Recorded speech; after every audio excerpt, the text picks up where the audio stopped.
think the Ravens are the biggest winners in the AFC Northeast offseason? This is a team that consistently is going to be in position to contend because of how talented they are. The reality of it is those guys can play. The AFC should watch out for the Baltimore Ravens this season. Players in the NFL, certainly one of the best players at quarterback. They got a guy at tailback in J.K. Dobbins, who I think could be an all-pro. They got one of the best tight ends in football, a plethora of perimeter weapons, some health on the offensive line, a very good defensive line, one of the better young linebackers in the NFL, and a top 5 secondary. And no one talks about it.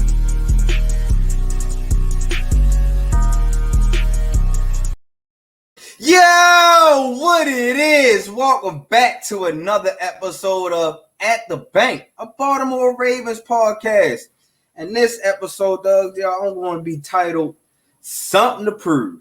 Because I just think that this Baltimore Ravens defense has something to prove this year, man. Because a lot of people don't even give us knock that what type of defense that we were in the past. You know, the Hard Knocks Ravens, that defense, that 2000 defense, one of the most scariest, if not the scariest defense that ever came across the NFL fields, man. And I believe that the Ravens can get back to that type of defense, but it's going to have to take some time and add some good key pieces and some more stuff. You feel me? But last year, Mike Madonna was our defensive coordinator his first year in, and I believe he did a decent job. But I believe that it's more room to elevate and to grow, and think this is also a year for him for something for him to prove also. So let's go ahead and just talk about some of the stats from last year and some of the key losses that we had got from last year, man, because it's not looking too good that we lost some key players from last year, man. Like Chuck Clark, the general, the leader of our defense, the guy that who called the plays and make sure everybody was lined up in their assignments and be able to fulfill their needs and what they're supposed to be doing, is no longer with us now. He's now a New York Jet. I think that's going to kind of hurt us a little bit because, like I said, Chuck Clark was that guy that has everybody lined up and getting ready for that position. You feel me? And him not being there is going to have a major step up for some couple of players, such as Kyle Hamilton coming into his second year also.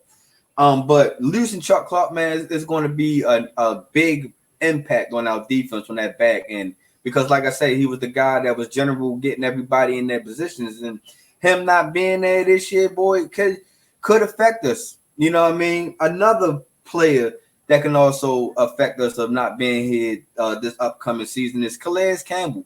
Calais Campbell, as we already know, man, we loved Calais Campbell ever since he came as a Raven. We also wanted him before the Jaguars even drafted him. I always keep telling a lot of our fans and people that's close to me that if Calais Campbell was a Raven early in his career, just imagine of what damage and where that defense could have been if Calais Campbell was there previous to his younger years. But, you know, Calais Campbell, when he did came in, he did make a difference. And I believe that the defensive line can hold up without Calais Campbell. Don't get me wrong, Calais Campbell will be a piece that will be missing, a big piece. A 6'8", over 300 some odd pound piece. You feel me? Most definitely is going to be missed. Another key player that is going to be missed is Marcus Peters. Now, Marcus Peters, we all know, is the most gambling DB that's out in this world right now. Next to Trayvon Diggs to the Dallas Cowboys. But Marcus Peters most definitely can be your number 2 corner in this time of in this league. Marcus Peters can most definitely hold his side down, but like I said, at times he do gamble, and at times that gambling do bites a defense in the tail. You feel me? But overall, Marcus Peters couldn't be that second guy that I think we're going to miss having on the opposite side of Marlon Humphrey.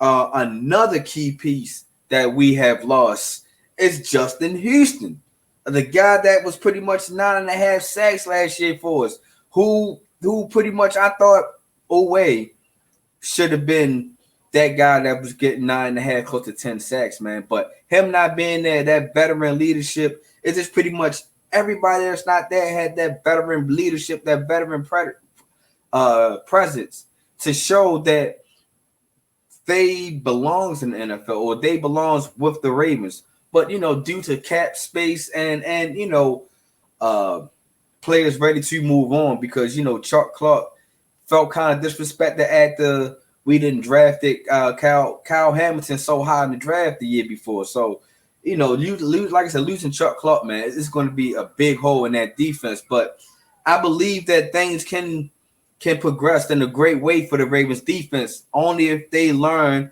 how to come together and make sure they can fill that gap of Chuck Clark. Because, like I said, Chuck Clark, it's just one man. He wasn't the whole defense. It was just a good field general that can see everything. And when he called the plays, he was able to line everybody up.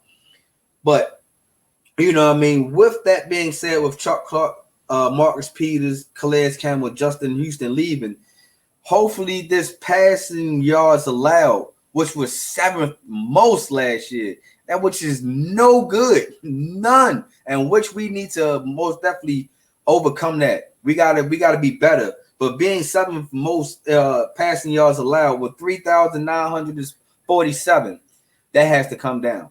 That at least had to come down to at least 2,500 yards.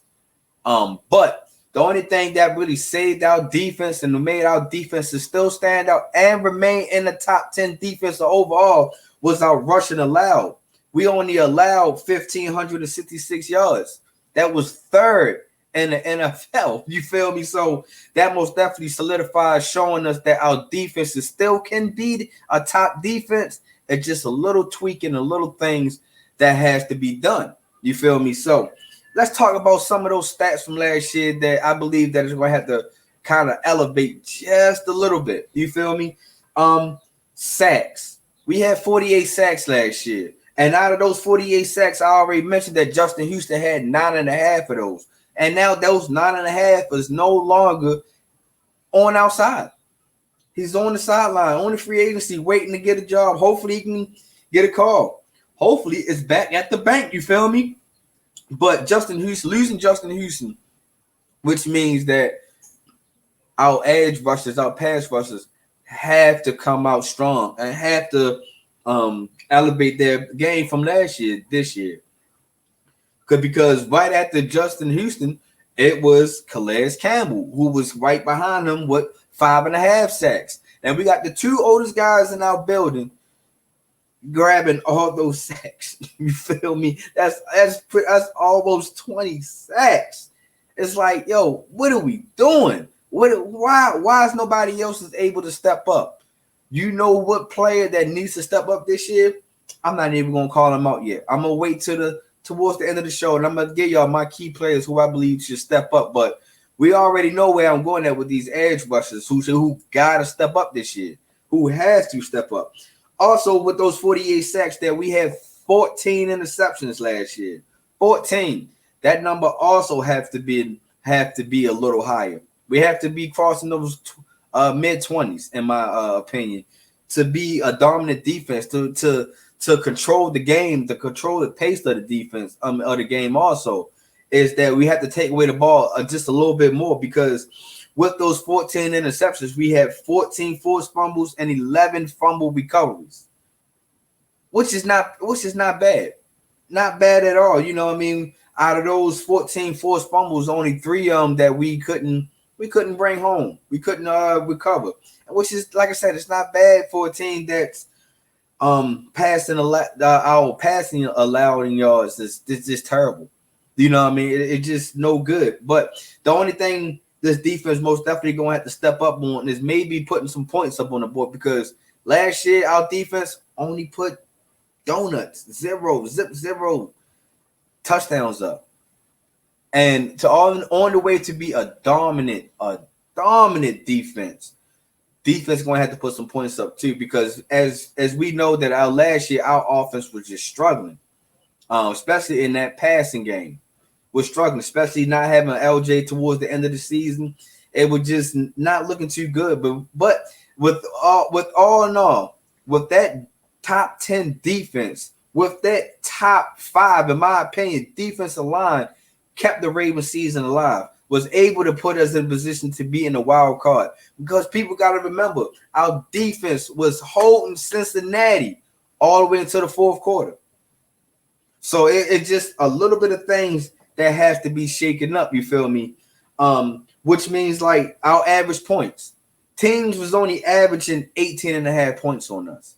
What do you mean? It's not bad. Which, like I said, a top 10 defense can hold offenses to not scoring that much, because losing your franchise quarterback can mean a lot of disaster. Bad things can happen. Like I said, we made it to the wild card. A lot of teams, a lot of fans, and everybody was counting the Ravens out and not even making the playoffs once LJ was there.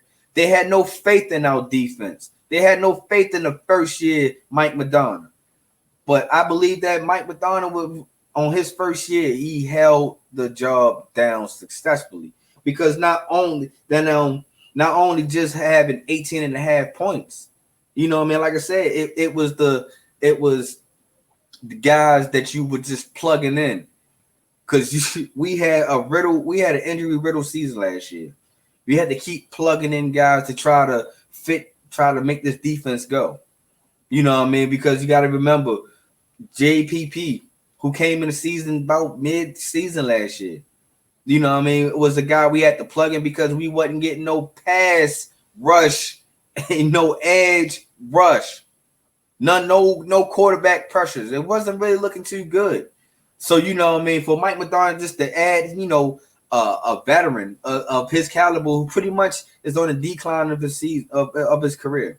You know what I mean? It's no disrespect to JPP, and I'm glad that he was able to come in and contribute the way he did, because not only that he was a body on the field, he was also a mentor, a veteran leadership that some of these guys, I can't wait to mention his name, some of these guys had to take some of his knowledge and understand how to become a physical and a top pass rusher in this game. You feel me? So, total touchdowns. We only allowed 32 total touchdowns throughout the whole year. Out of that 18.5 scoring points that teams was putting up on us, we only allowed 32 touchdowns. You feel me? And majority of it was passing. Majority was passing touchdowns. Can't even lie. That's most definitely where we have to shape up. It's in that DB land. Is finding some way to not have so many passing yards being thrown at us. We can't let these quarterbacks sit there and get comfortable and be able to play 7-on-7 or pitch and catch. I think that's where we most definitely have to improve in, is that edge rush and the cornerback's position. I believe that their safety position is fine. I believe that the defensive tackle, even with losing Calais Campbell, is still going to be fine. Even with losing Chuck Clark, I still think that safety position is going to be fine. With the addition of Kyle Hamilton playing back there, and it's a rumor that Brandon Stevens, it's a possibility that he might get slide back into the safety position this year also, which I believe that it fits him more. So a lot of it's just mainly the cornerback position there where I fear that we have to put a little bit of pressure on, and that was my main reason. No disrespect to Zay Flowers, and this is a conversation for another day, but that's one of the main reasons why I personally wanted Joey Porter in the first round. I believe in Joey Porter. I believe that Joey Porter on the opposite side of Marlon Humphrey, all pro Marlo, feel me, would most definitely play out better. No disrespect to the cornerback that we did draft later into the draft, but I just believe that Joey Porter would have brought that tenacity that we was looking for, and that we need on the opposite side, especially losing Chuck Clark over there. We need somebody that be able to hold that other side down, and if they can hold that other side down, woo, man. But with the rack of different cornerbacks that we have on this roster right now, we got Mullins, we got All-Pro Mullen, we just signed Rod Yashin. We still have Pepe Williams. And we still got some other guys like the dude we drafted. I believe his name is Kelly. is also going to have to play some big time minutes. Going to have to learn on the fly real quick. Is going to have to be able to lock down the opposite side of Marlon Humphreys. It's going to have to, and we're going to need it because, like I said, those 14 interceptions has to go up into the 20s. Those 48 sacks has to go up, and which means that edge rusher that I keep on not trying to say his name, but I might have to say his name. Udafe Oweh. You're going to have to step up this year, my man. Only 3 sacks last year or 2. No, he had 3 sacks last year. It's not going to work. It's not going to cut it. And it's not even going to cut it if you even make it 5.5. My God, you have to get 8 sacks or more this year. 8 sacks or more. Because the reason why I'm saying is because we have to learn how to get the opponents off the field. We have to learn how to make sure they do not keep getting first downs after first downs, because last year, the total first downs opponents had got on was 323. 206 of them was passing first downs. That's not looking too good when it comes to the passing tip. When it comes to defending the pass, man, we can't just let these quarterbacks and these wide receivers just be comfortable and be able to just play pitch and catch. We're going to have to be able to shut these wide receivers down. We're going to have to put them on an island. You know what I mean? I'm not saying you got to be like Reeves Island, but you're going to have to find a way to stop allowing these first downs. We're going to have to get off the field on third downs. And if teams feel so comfortable of just passing the ball on us on third down, man, that's a recipe of not good. Not good for us. You feel me? So I most definitely believe that this cornerback situation is going to have to take a step up, and also these edge rushers is going to have to take a step up, because like I said, these first downs are just no good. It's just nowhere near good. So the players that I am challenging of stepping up this year, I already mentioned them, is Udafe Oweh and David Ojabo. This year, we are looking for at least 15 sacks out of y'all two. Now, however y'all want to divvy it up, it's up to y'all. But we most definitely are looking for a double-digit sack between y'all two.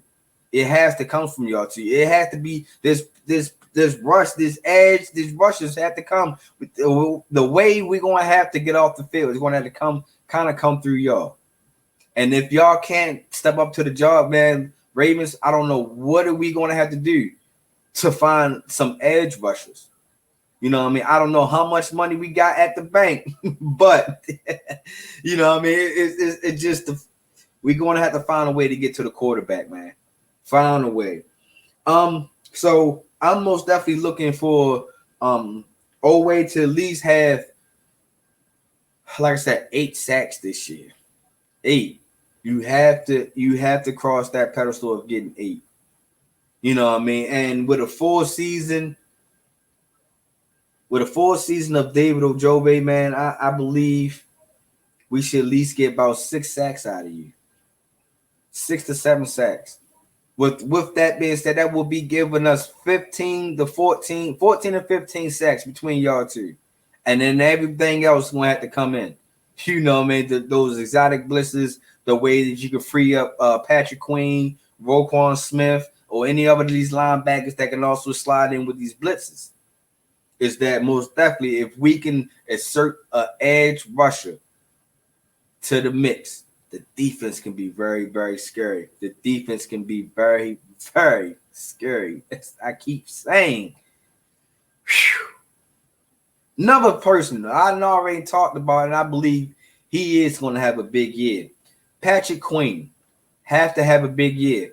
You're going to have to put your feathers to the side, big guy. We already established and talked about that. The Ravens declined your 5th-year option, and you're going to have to ball out this year. I believe this is the year that you can get it done. I believe this is the year that you will be over 100 tackles this year.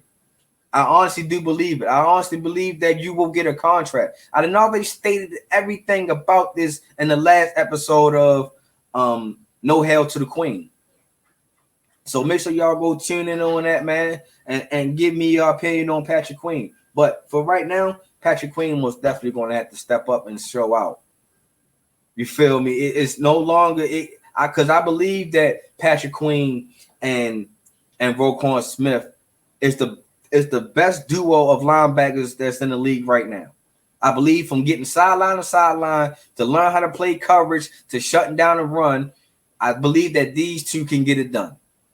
And I believe that there's no other pair of linebackers really that I understand. This it might sound biased and everything in all that, but I still don't believe that there's a pair of linebackers other than Patrick McQueen and Roquan Smith that can line up and ball out better than these two linebackers. I just don't see it.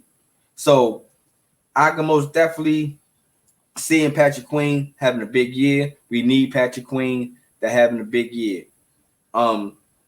Another two players I believe that's going to have to step up, and that is Kyle Hamilton and Brandon Stevens. I'm sorry. Kyle Hamilton, you got some shoes to fill. Now, I'm not saying that you got to go out here and play like Chuck Clark, and I'm not saying that Mike Madonna is most definitely going to have you calling plays, but Chuck Clark had most definitely was able to live up to where he to become that starting safety, that field general, that guy that we can call on, and maybe we could have named him as our defensive leader. I'm not saying that you have to take on to be the leader of the defense, but I do believe that you're going to have a big season this year. I do believe that you're going to have a ball out season. And Brandon Stevens, if they decided to slide you back into that safety position, I also believe that you're going to have a big out year. You're the most definitely going to have to show that that you are able to fit into this defense and this scheme that where we are trying to put you in. I'm not saying that you're a bad corner, but I just think that the corner's position right now is just stacked. It is really stacked, and we would like for you to overcome that stacked position. But right now, playing in that safety position, you're going to have to make sure that nobody gets behind. You're going to have to make sure that everything is lined up right. Like I said, I'm not calling y'all Chuck Clark, but I am asking you guys to play right, play to the Raven way, play like a Raven. That's all we asking. That is all we asking, because out of those two positions, the cornerback and the edge rusher, I think that's where the Ravens is having some difficulties drafting at right now on this defensive side. I think everything else on the defense is good. I think that missing Calais Campbell, I still believe that defensive line is still stout behind Travis Jones, Justin Abed-BK, and Michael Pierce. I believe that our defensive line is stout. I believe it's good enough to get the job done. It's just the edge rushers in the corners where just a little shaky. But behind Mike Madonna, I believe that our defensive corner is going to make sure that we are lined up and ready to go. So you feel me? And I believe in this defense. I don't believe that this defense is going to be the Hard Knocks back to 2000 defense or anything in that nature. But I do believe that this defense can be scary enough to have teams scared, not scared, but having this offense thinking twice when it's time to come play against these Baltimore Ravens at the bank or even at their stadium. We most definitely have the key pieces and the right key players so I believe that we can become a top 5 defense this year. We're gonna it's just a little tweaking we're gonna have to do, and I think we got the players and the coaches to do that. You feel me? So, with that being said, man, I appreciate y'all of joining this show. I appreciate y'all joining this episode called Something to Prove, because I believe that this Baltimore Ravens has something to prove this year, and they will prove it. They will prove it. With that being said, make sure y'all go out here and follow at the bank on all our social media platforms, whether it's Instagram at the bank underscore podcast, whether it's on TikTok at the bank underscore podcast, or make sure y'all go simply follow the network, the GRYD network. Dare to be different. Or you want to enter the GRYD, you feel me? Make sure y'all go follow the network and follow the other different shows that we have.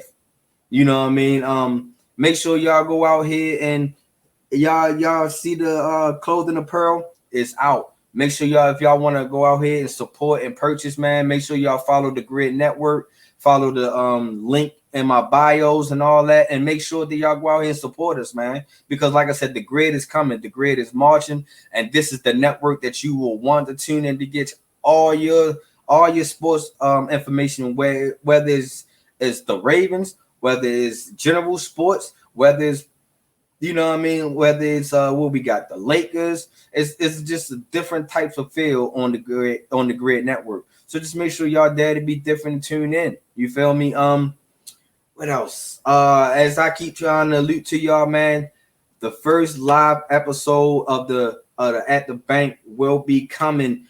Pretty sure it's going to be it's going to be the first game of the year. I will be down at the M&T Bank Stadium, looking to interview some of the tailgaters that's down there and all that good stuff. So be on the lookout, because At the Bank is coming. You feel me? So if you want to make sure y'all go follow all the social media platforms, follow the GRYD network, period, and all that good stuff. And as always, to all my Flock Nations, man, it's always big trust here. You feel me? So make sure y'all go out there, support the Ravens and support the OTAs, because we here. Our quarterback is already at OTAs already. What a dope look for us, man. But like I said, that's another topic, another day.